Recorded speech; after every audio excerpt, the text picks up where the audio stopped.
देशवासियों और संसारवासियों, आज हम काल के बारे में विचार करेंगे कि काल जो है कितना प्रबल है, कितना शक्तिशाली है। सबसे पहले काल का प्रभाव पृथ्वी पर पड़ा। क्योंकि हम जिस पृथ्वी में रहते हैं, पहले इसके ऊपर जो काल का प्रभाव पड़ा उसके बारे में बताएंगे। पृथ्वी का जन्म लगभग 450 करोड़ साल पहले हुआ। पहले ये बहुत गर्म थी, फिर ये ठंडी होती गई। पृथ्वी में ने वो भी काल सहा जब इसके साथ में कोई ग्रह टकराया और इसका कुछ हिस्सा जो है काट कर ले गया और चारों तरफ घूमने लगा, जिससे वो चंद्रमा बना। इस तरह से पृथ्वी धीरे धीरे ठंडी हुई और इसके ऊपर जीव जो पनपने लगे और काफ़ी जीव पनप चुके थे। और कुछ जो वैज्ञानिकों ने जो पृथ्वी के ऊपर काल का प्रभाव पड़ा है वो उन्होंने कल्पना की है या खोजा है। आज से 45 करोड़ साल पहले पृथ्वी पर मास एक्सटेंशन, जिसको हम प्रलय कहते हैं, प्रलय का रूप आया और यह दूसरा सबसे बड़ी प्रलय थी। समुद्र जब पृथ्वी जो है झुकती है, आगे पीछे होती, इस तरह से यहाँ पर मौसम बनते हैं।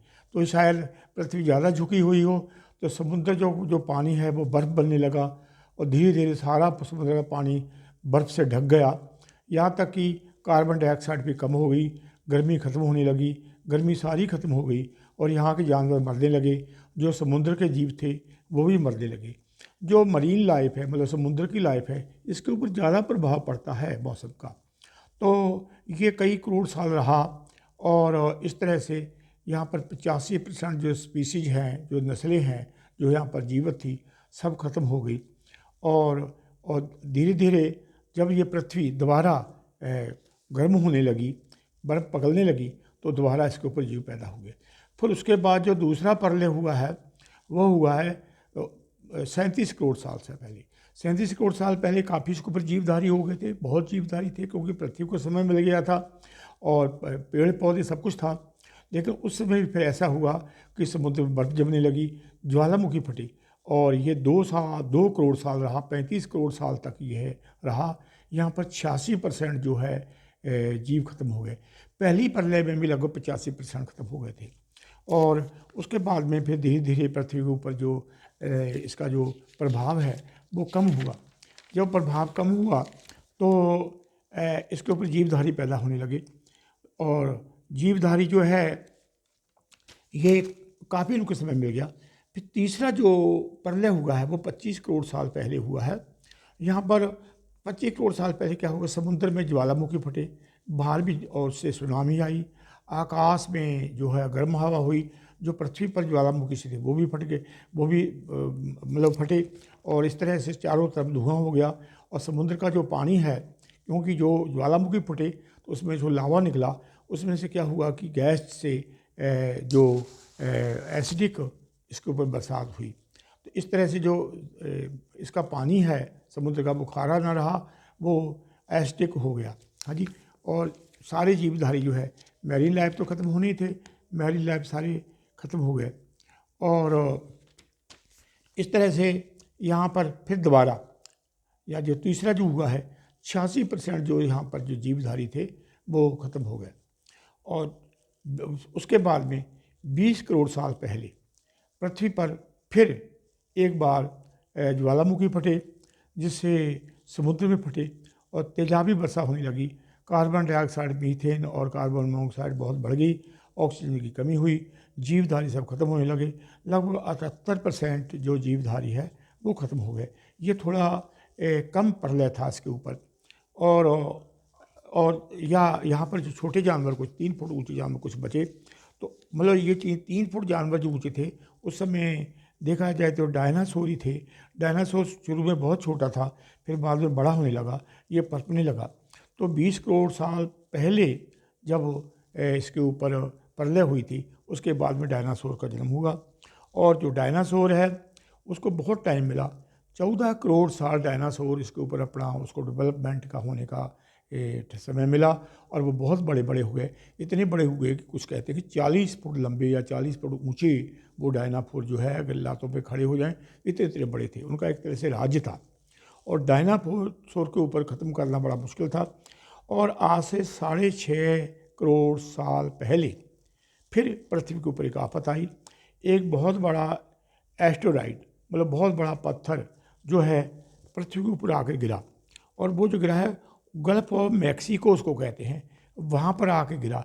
और कुछ लोग कहते हैं कि 20 किलोमीटर गहरा, और कुछ कम कहते हैं इतना वहाँ गड्ढा एक बार बन गया था। और पृथ्वी का जो लावा था वो गर्म लावा बाहर ऊपर को उड़ा, और बहुत सारे ज्वालामुखी फट गए चारों तरफ।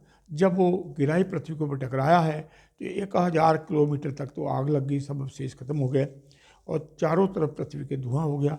सारे डायनासोर वगैरह ख़त्म हो गए, सारे जानवर ख़त्म हो गए।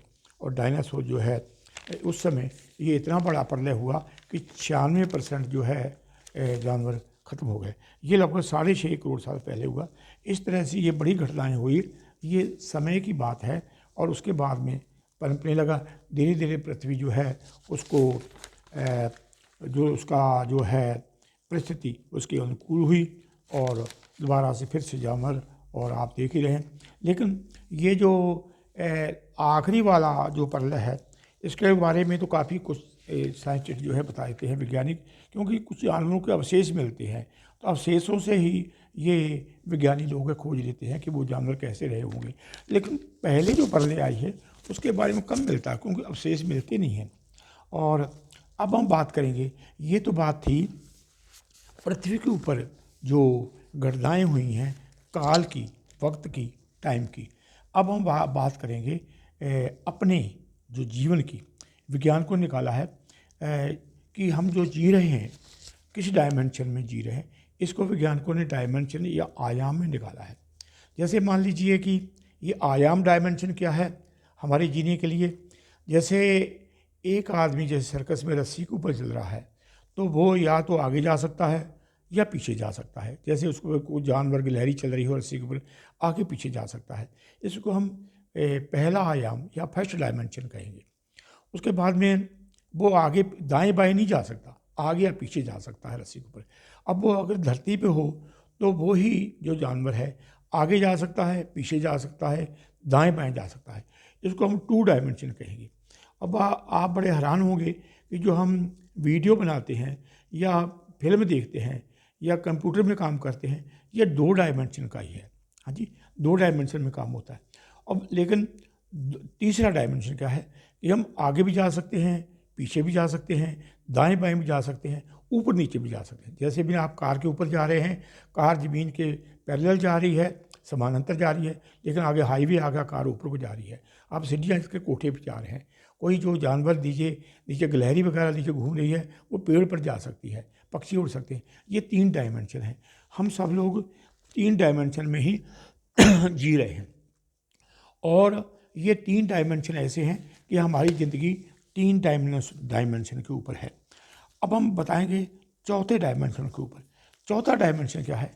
ये वक्त का, टाइम का जो डायमेंशन चलेगा। जैसे विज्ञान, अपन जो सामाजिक जीवन है, इसमें कहते हैं ना, ये फिल्मी एक गाना है कि आगे भी तू जाने ना, पीछे भी तू जाने ना, जो भी है यही एक पल। तो वैसे भी महापुरुष कहते हैं कि आप पीछे जो हो चुका है उसकी चिंता छोड़ दो, आगे की चिंता मत करो, ये जो पल है इसको जियो, वर्तमान को जियो। क्योंकि हम ना पीछे को बदल सकते हैं ना हम आगे जा सकते हैं। तो ये, क्योंकि ये जो है, ये अब जो बता रहे हैं कि हम आगे नहीं जा सकते, पीछे नहीं जा सकते, तो ये है चौथा डायमेंशन। हम चौथे डायमेंशन में जी। चौथा डायमेंशन कौन सा है? ये वक्त का डायमेंशन।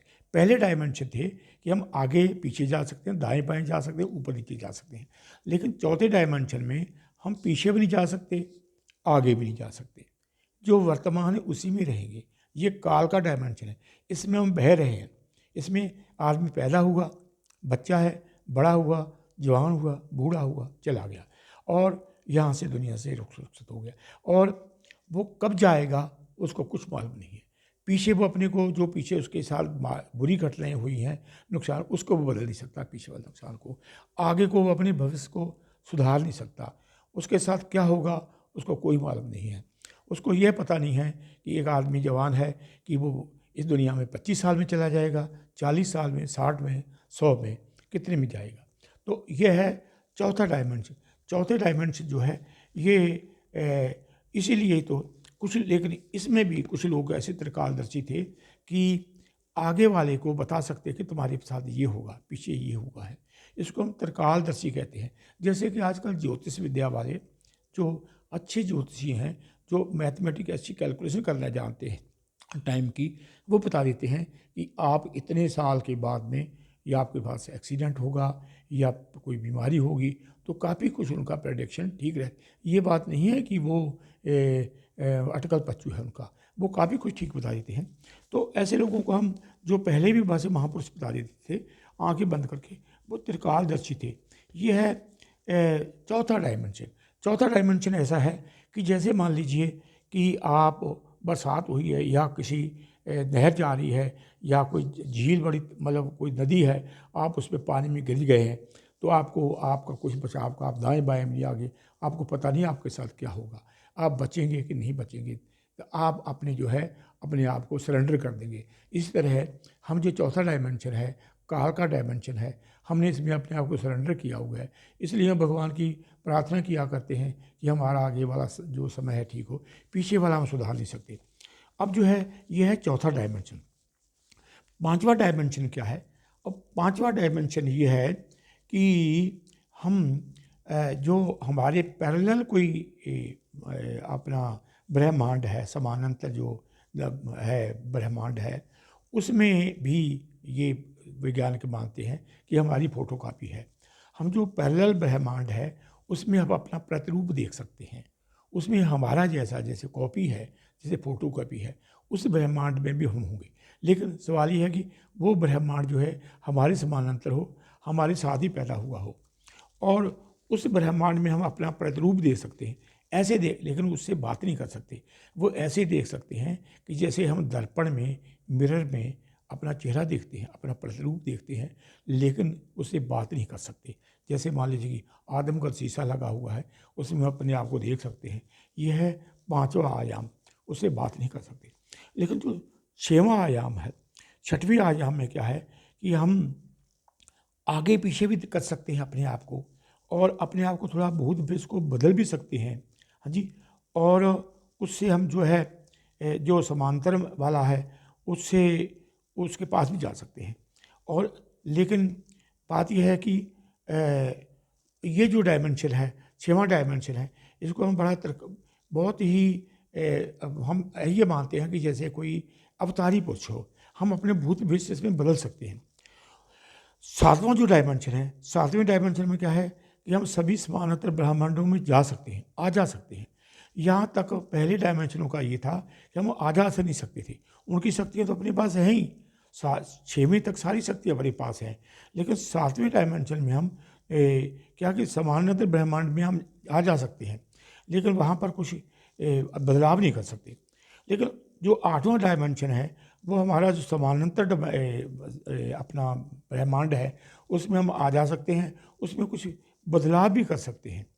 और लेकिन बदलाव उसमें कर सकते हैं कि जो हमारे पैरेलल है, जो हमारे साथ पैदा हुआ है। हाँ जी। लेकिन उसमें ज़्यादा हम बदलाव नहीं कर सकते। लेकिन नौवें डायमेंशन में हम उस ब्रह्मांड में जा सकते हैं जो हमारे पैरेलल है, उसमें हम बदलाव भी कर सकते हैं। लेकिन एक समस्या है कि हमारा जो अपना जो ब्रह्मांड है, इसमें हमारा जो काल है वो बदल जाएगा। वहाँ हम बदलेंगे तो यहाँ भी बदल जाएगा। तो ये है नौवां डायमेंशन। नौवां डायमेंशन और जो 10वां डायमेंशन है, इसमें हम उस ब्रह्मांड में जा सकते हैं, वो चाहे हमारे पैरेलल हो ना हो। हाँ जी। हमारे साथ भी वो पैदा ना हुआ हो, उसमें जा भी सकते हैं, उसको बदल भी सकते हैं और अपना भविष्य भी बदल सकते हैं। ये इसको हम अवतारी पुरुष कहते हैं। अब वैज्ञानिक का ये जो आप ब्रह्मांड में आपको हम बताया है, चौथे से लेके और 10वें डायमेंशन तक, आयाम तक, ये चौथा आयाम, पांचवा, छठवां, सातवां, आठवां, नौवां, 10वां आयाम या डायमेंशन, इस डायमेंशन का जो है ये सारा जो है वैज्ञानिक का कल्पनाएं हैं। असलियत में इसका जो है ये कल्पना है, और काफ़ी कल्पनाएं वैज्ञानिकों की कल्पना से काफ़ी ठीक रहती है। ये कहते हैं कि 10वां डायमेंशन जो है वो ऐसा डायमेंशन है कि हम कुछ भी कर सकते हैं, अपने आप को बदल सकते हैं, अपना भविष्य को, भूत को बदल सकते हैं, और हम एक तरह से अमर होते हैं, हम चाहे चाहे तरह जिंदा रहें। लेकिन वैज्ञानिकों का ये अंदाज़ा है कि 11वां डायमेंशन भी होगा। वो कल्पना करते हैं कि 11वां डायमेंशन में हो सकता है कि वहाँ पर वो लोग हों जो हमारे ब्रह्मांड के क्रिएटर हों। शायद वो परमात्मा का डायमेंशन हो, वो आयाम परमात्मा का हो। वैज्ञानिकों ने ये सोच रखा है कि शायद वो परमात्मा का जो है आयाम हो सकता है। देखिए, अगर हम चौथे जो दोबारा फिर पीछे चलते हैं, जैसे हम चौथे आयाम की बात है कि हम आगे पीछे कुछ देख नहीं सकते थे, कर नहीं सकते थे, ना पीछे देख सकते ना आगे देख सकते थे। हाँ जी।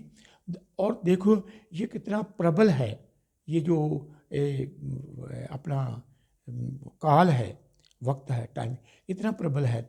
इसमें बड़े बड़े अवतारी पुरुष जो हुए हैं, जैसे राम है, कृष्ण है, अपना हजरत मोहम्मद है, बुद्ध है, जैन जो भी है, गुरु नानक है, बड़े बड़े भक्त हैं, जो बड़े त्रिकालदर्शी थे, वो भी इस काल के वश में रहे और अपनी जो उनका समय आया वो यहाँ से जाते रहे।